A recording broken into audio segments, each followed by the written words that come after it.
morning, everyone. Thank you for joining us on this third day of scientific sessions for our Innovators Showcase. My name is Heather Wilder, and I'm the Managing Director of Studio Red, which is part of American Heart Association Ventures. So if you didn't know we had a venture investing arm, we do. And Studio Red is our early stage company incubator and creation engine. So we build and support companies in heart and brain health. So it's my very great pleasure to get to introduce two of our portfolio companies that we've been helping to support their growth and development over the last year. And so first, we'll be hearing from Ina Plumb, CEO and founder of Auxira Health. So come on up, Ina.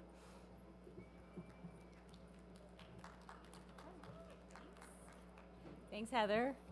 Well, it's great to see everybody. Thank you for being here. Third day, 9 a.m. the morning of a conference is challenging, so I appreciate your attention.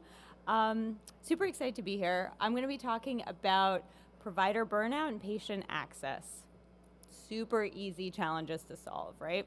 Well, we're tackling them, and I think pretty darn well at Auxira. So, history behind our company: we were born out of an incredibly successful program inside MedStar Health, an incredible health system out in DC that was setting out to solve these very challenges: provider access and physician burnout. And they did that in an incredibly successful way, so much so that the program created enormous buzz inside the health system. Providers were clamoring over each other to get in. And it became such an incredible success that it became kind of a no-brainer to spin it out and turn it into what is now Auxira. And so I'll share a little bit more about what we're doing today. So, how do you solve provider access and physician burnout? You can throw tech at it, you can throw urgent care at it. Those sound like okay solutions. We're doing something pretty different. And I think part of the reason that we're doing it so successfully is that our roots are inside an incredible health system that values physician well-being, high-quality patient care, and patient access. The setting you guys all know about. There's more and more Americans aging into, stage of life where they have multiple chronic conditions. Cardiology care is a big part of that. And unfortunately, fewer and fewer cardiologists that can really take care of them. So something's got to give, got to find a way to take care of these patients. So how do we solve that? I think we do it in a pretty incredibly unique way. We provide high quality, high acuity care in a remote setting, but we do it without pulling patients out of the seamless continuity of care with their providers, and by becoming a true extension of the physician care model. We don't come to a practice and say, hey, we've got our own newfangled protocol for taking care of your CHF patients. We say, we are bringing to you incredibly high quality providers who are going to be a true extension of the way that you practice, and we're going to do that really effectively in a remote setting. How do we do that? We staff APPs with extensive cardiology experience to a very small group of physicians. It's a 1-to-3 ratio. And we don't just throw those APPs at the physicians. We hand select them. We understand what the physicians are actually looking for, how they practice, what's unique to them. And we introduce them to our APPs, and there's a mutual opt-in into this relationship. If they don't like the APP, that's fine. We have a very rich bench from which we can keep pulling and introducing folks to new APPs. And as a result, we develop a really bespoke match between our team, our extension team, and the physicians. I then go one step further. Name a telehealth company that does this. We send our APPs on site to shadow the physicians. And that is pure magic, because during those weeks of shadowing, the APPs learn how each physician uniquely practices, the nature of their unique panel of patients, and how to be a genuine extension of their care when they move into an entirely remote setting. And the relationships that are built between our APPs and the physicians during that time are invaluable. They're incredible. And so as a result, when we move into a fully remote setting, we can take on pretty high acuity patients and practice in exactly the way that the physicians would want any extender in their office practicing. And we don't do anything that's not appropriate. We take on follow-on visits that are indicated and directed to us by the physicians. We also manage the physicians' inboxes. This is how we address burnout. And out of that management come two things. One, the physicians can actually unplug, go on vacation, come back to an inbox of zero, leave at 5 o'clock, spend time with their kids, and not be stuck in front of a laptop. But also, we're looking at the complex clinical messages inside those inboxes, and we're converting them to visits with us. So that's care that would have happened asynchronously at 11 p.m. via message in any other setting. But with us, it happens via high-quality virtual encounter when appropriate. Of course, if a patient needs an EKG, needs to come into the office, we'll just go ahead and schedule them into the office. So patients are seamlessly moving between the most appropriate site of care, between virtual and in-person care. And so as a result, what do you get? You get a meaningful increase in capacity. We drive a 37% increase in patient access, a 9.5% improvement in work reviews. This, as a former finance person, is my favorite stat, because what it means is this is exclusive of any of the revenue that we're driving with our E&M visits. This is us helping the fixed costs of our clients work harder for them without having to see a larger panel of patients, because we're enabling the physicians to see higher acuity, more new patients in the office because we're taking on the follow-up visits. We boost well-being, we drive a 35% reduction in after-hours EHR time, and we deepen loyalty with patients. There's a 14% bump in Press Ganey scores after implementing our program, and you can imagine that's just a natural outcome of better access and more immediate care. And with the help of the incredible team at the AHA, we're going to be studying clinical outcomes as well, because there's no doubt that better access and more immediate care is driving improvements in clinical outcomes as well. So where we are today, we're working with several incredible partners. We're, of course, working with MedStar, St. Luke's out in Pennsylvania, and cardiology consultants in Philadelphia. And we're just getting started. There's so much ahead of us. We're serving about 60 physicians, and that's after launching just 11 months ago. So we've come a long way. And then I'll leave you with just some of my favorite quotes from physicians about our program. From Dr. Rob Lager, the head of cardiology associates at MedStar. There's unbelievable buzz around this program. They want to be a part of it ASAP. Throughout my whole career, I was always deathly afraid of pilots as a founder. Here, I'm much less so, because we know that once we get one pod started and a couple doctors talking about how their inbox is clean and their patients are being seen, there's a flywheel that gets started and everyone is clamoring to get in. It's the opposite effect of what you typically have with implementations. Let's see, a couple others. Inbox management is life-changing. It's been transformative to my practice. I didn't realize how burned out I was getting until now. And then a few comments about our incredible APPs. She's perfect. She's awesome. So if you want to learn more, I'll be right there. Super excited to be here.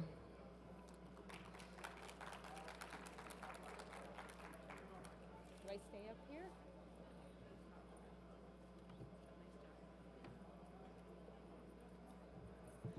All right, thank you so much, Ina, for telling us more about Auxira. And as she mentioned, her booth is right over here to my left, stage left. And please feel free to visit her booth and ask any questions you have for Ina after the presentation. So now I'd like to welcome our second portfolio company, MDisrupt, and CEO and co-founder Ruby Gadelrab. And she'll be doing a fireside chat with Dr. Shami Fineglass. And after the talk, Dr. Fineglass will actually be signing her book, the 60-Minute Clinician MBA. So if you'd like a copy and you'd like to talk more about that, you can visit the MDisrupt booth, which is right here behind me after the presentation. So without further ado, Ruby, take it away. Wonderful. It's a delight to be here, everybody. My name is Ruby Gadelrab. I'm the founder and CEO of MDisrupt.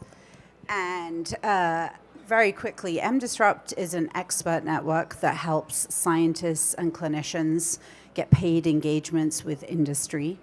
We were founded in 2019, and we have over 4,000 experts on the platform. And we were really founded out of an insight that if you engage clinicians and give them a seat at the table and a voice in the process of health innovation, we will make better health products that scale and get to patients faster. And so today I wanted to introduce you to my friend, Dr. Shami Feinglass. And Dr. Feinglass has had an incredible career, both as a physician in preventive medicine and internal medicine, and then somebody who really carved a path, went to policy, worked at government, worked in industry as the chief medical officer of Danaher, and really did have a global impact. So welcome, Shami. And now you're an author too. So as Heather mentioned, if anybody wants to get their book signed, it will be at our booth later. But Shami, tell us a little bit about your unconventional career path. Thanks, Ruby. So it's been very interesting because I actually started out thinking I was going to be a ballerina and spent a lot of time doing that. At some point I diverged and raced BMX, but that's an entirely different story. And I actually grew up in San Francisco, and my parents helped found the Haight-Ashbury Free Clinic. So for me, the key has always been that you have healthcare when you need it and that you're helping patients. And so through medical school in the South, residency in the Pacific Northwest, my RWJ fellowship also in Seattle, and then I ended up working at Medicare. And I hadn't expected that. I saw patients in many of the military installations around the Baltimore area because I was in the public health service. And from there, learned really about the kind of black box of healthcare financing. From there, while I was deployed for Commission Corps activities, including to the great state of Louisiana for a few, I then ended up going into industry from government. Worked in orthopedics, then worked in life sciences and diagnostics, and so find myself now both serving on boards and working for Manat Health Strategies. And so this sort of serpentine path has been very interesting, and at the end of the day, for me, the reward is making sure that whatever services we're providing or whatever products we are making are actually relevant to the patient, and that's where I think we add a lot of value. I mean, that is one of the big things. I spent decades in Silicon Valley, and one of the things that I did see is so many health innovations being made without any clinicians at the table, without any clinical input. Maybe you can share a little bit more about your time at Danaher, because Danaher is a very large life sciences company, and I think you were one of the first leadership physician positions there. Maybe you can talk a little bit about that. That would be great. Sure. So I was actually, when I came to Danaher, they did not have a chief medical officer across life sciences or diagnostics. In fact, I was told there were no leadership clinicians. As I got there and I looked around, I would find scientists and clinicians sort of off to the side doing things, but they didn't have a seat at the table.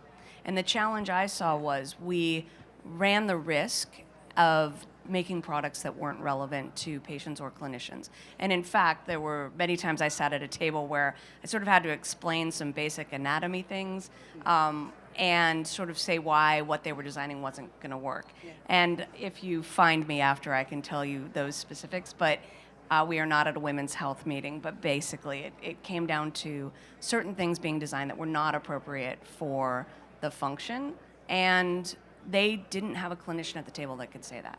In addition, because we are taught skills like how the heck do you triage, how do you make those really life-defining decisions in a split second, we're very well suited for leadership. Yet when you would get into these organizations, you're often met with different people who have certain assumptions. Our ego exceeds our ability to perform. We have no sense of how to run a business. And we said, that's not true. Is that what led you to write the book? It is. I will admit, I was probably a little frustrated, but I had many friends who said, look, you've been writing about this and talking about this. Your goal is to have more physicians in leadership positions so that you have all those patient needs met. And so we wrote this book. And we wrote this book because we didn't have this book coming out of our early parts of our careers and then thinking about going into industry. And there was no sort of checklist of what you do. Our mentors were fantastic, our sponsors were fantastic, but they didn't have these experiences. And so finally, because of the number of people that would always ask us, hey, how do I get your job? And how did you do what you did? We wrote this book. And it really is meant to be sort of a 101 level of, hey, if I'm thinking about doing something in industry, how might I do that? What do those things look like? And what's the skill set I need? I mean, most of us in medicine have gone to school for at least 23 years of formal schooling to get where we are, and then you do residency, and then you do fellowship, and then you keep going, right? And so we needed to say, look, we have knowledge, but we don't have the right skill set for some of these jobs. And we also kept pushing for more clinicians in the C-suite. And our point was, you can be a CEO if you want, you can be somewhere on that executive team, but you need to be in a leadership role to impact a lot of what happens. And we are perfectly suited for that. One of the things that we've seen at MDisrupt is a lot more diverse types of roles for clinicians in industry. It's not just CMOs, it's medical affairs, it's advisors, it's boards, it's product leaders. Have you seen the evolution of that over the last few years? I have. So the traditional way, at least when I was coming up in training, that someone would enter industry is, frankly, they were retiring from clinical medicine. And they were looking for something to do that may or may not have been full-time, and they were really a subject matter expert in giving that expertise to the company. Those roles still exist. Those roles are very valuable. But what I've also seen is on the product development and R&D side. So one of the things I did not appreciate as a clinician coming into a diagnostic set of companies is what actually happens, how much software is involved. Like literally, my point about lab tests was, why on earth is this taking so long? And I'd be calling the lab. I'm like, I have a patient that I'm trying to figure out what to do with, and I need those labs like yesterday, right now, send them to me. But the amount of software in those machines is insane. But then how you're designing a product, I had no idea how you design a product.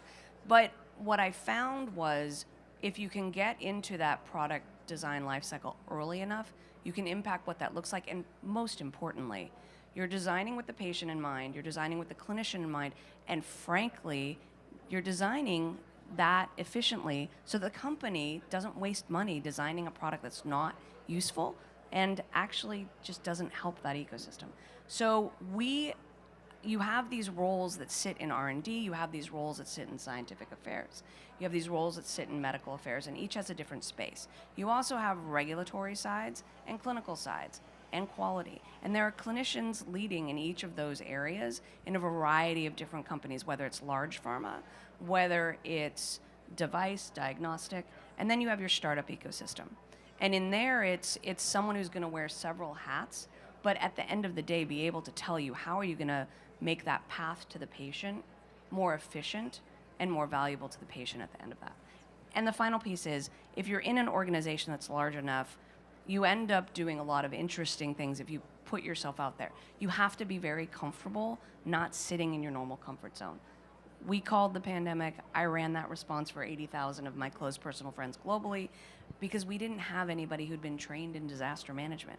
But I'd been deployed to hurricanes here. So there were things that come out that you don't know until you're in that spot.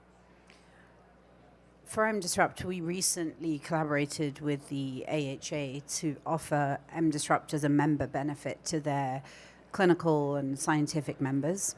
And so there's a lot of folks who are considering coming into industry through this path. What are the top 3 pieces of advice that you'd give them as they consider working with industry? One of the things is, I really appreciate the MDisrupt platform, frankly, because if that had existed when I was coming out, I would have probably tried before I bought, right? So it allows you to actually figure out what's going on in a curated fashion. So the first thing I'd say is do some research. Look at what you want to do in the sector that you want to do it in. The second thing is go find other clinicians in those companies. Go understand what that culture is.